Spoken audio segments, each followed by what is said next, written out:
Assalamualaikum warahmatullahi wabarakatuh.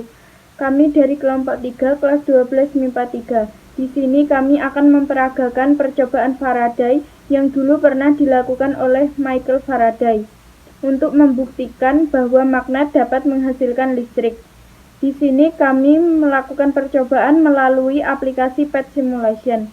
Perkenalkan, nama saya Lutfiah Anggun Dwi Rahmawati, nomor absen 18 dari kelas 12 MIPA 3. Perkenalkan, nama saya Fahmi Afandi dari kelas 12 MIPA 3, nomor absen 13. Perkenalkan, nama saya Vindia Merliana, absen 14, kelas 12 MIPA 3. Perkenalkan, nama saya Hafiza Ernanda Purwoko, nomor absen 15. Perkenalkan, nama saya Ilham Fajar Pamungkas, nomor 16, kelas 12 MIPA 3. Nama saya Jody Dwi Budi Santoso, nomor absen 17 dari 12 MIPA 3. Percobaan Faraday membutuhkan beberapa alat. Untuk yang pertama, ada sebuah magnet. Magnet ini sengaja diberi tanda S untuk menunjukkan kutub selatan dan juga N untuk menunjukkan kutub utara. Untuk yang kedua, di sini ada kumparan dengan 4 lilitan. Apabila dipencet ini, maka muncul kumparan dengan 2 lilitan. Untuk yang ketiga, ada lampu yang menunjukkan terang atau redupnya suatu cahaya yang diakibatkan oleh batang magnet. Untuk yang keempat, ada alat pengukur yaitu tegangan. Untuk yang kelima, ada kabel. Alat ini disusun sebagaimana yang terlihat seperti gambar ini. Apabila diklik garis-garis medan, maka akan muncul arah medan magnet yang berasal dari batang magnet. Dan ini untuk mengubah kutubnya.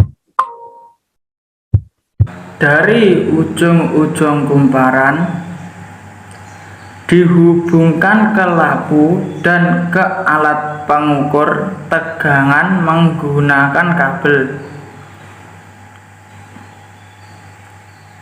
Faraday menyatakan, apabila sebuah magnet digerakkan ke dalam sebuah kumparan, maka akan timbul gaya gerak listrik. Mari kita buktikan. Saya akan pegang magnetnya, lalu saya gerakkan maju mundur atau keluar masuk dari sebuah kumparan. Ternyata lampu menyala.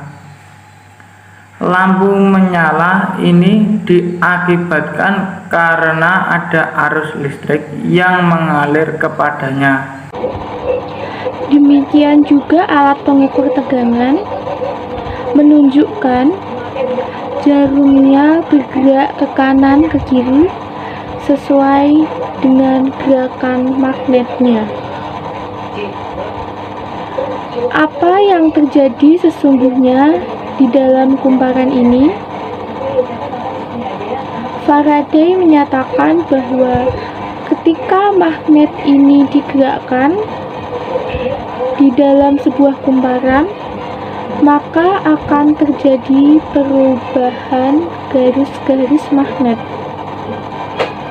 Bagaimana cara memperlihatkan garis-garis magnet?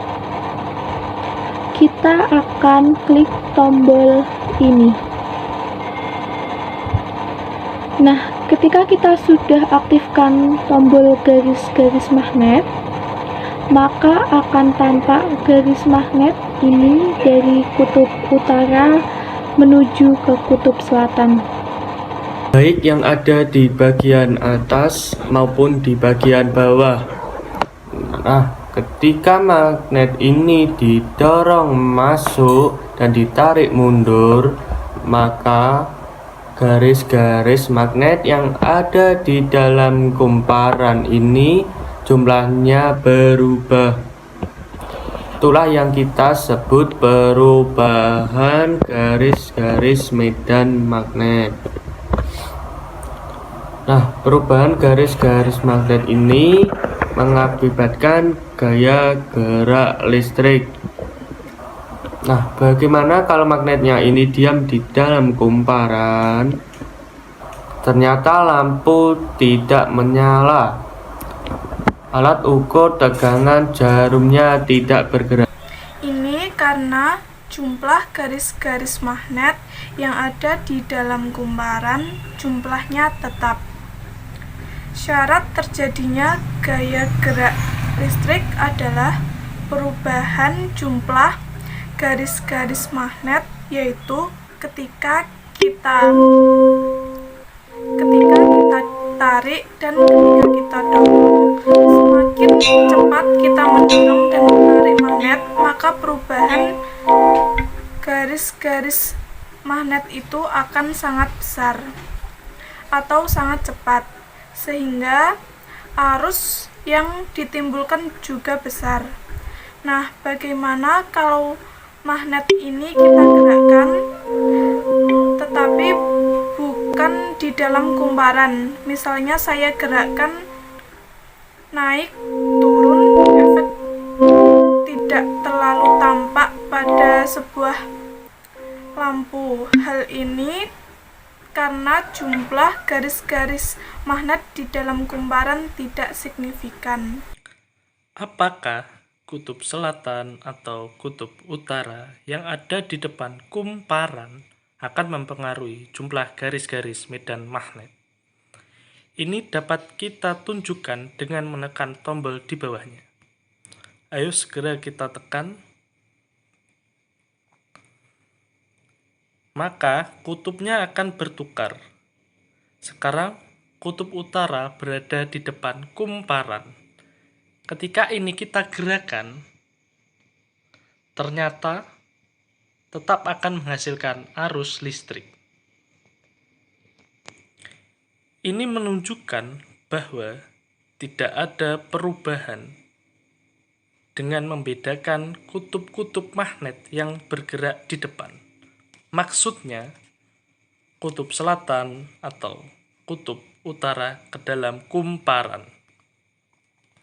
Dari percobaan tersebut dapat kita simpulkan setiap perubahan medan magnet pada kumparan akan menghasilkan gaya gerak listrik. Sekian, terima kasih presentasi dari kelompok kami. Wassalamualaikum warahmatullahi wabarakatuh.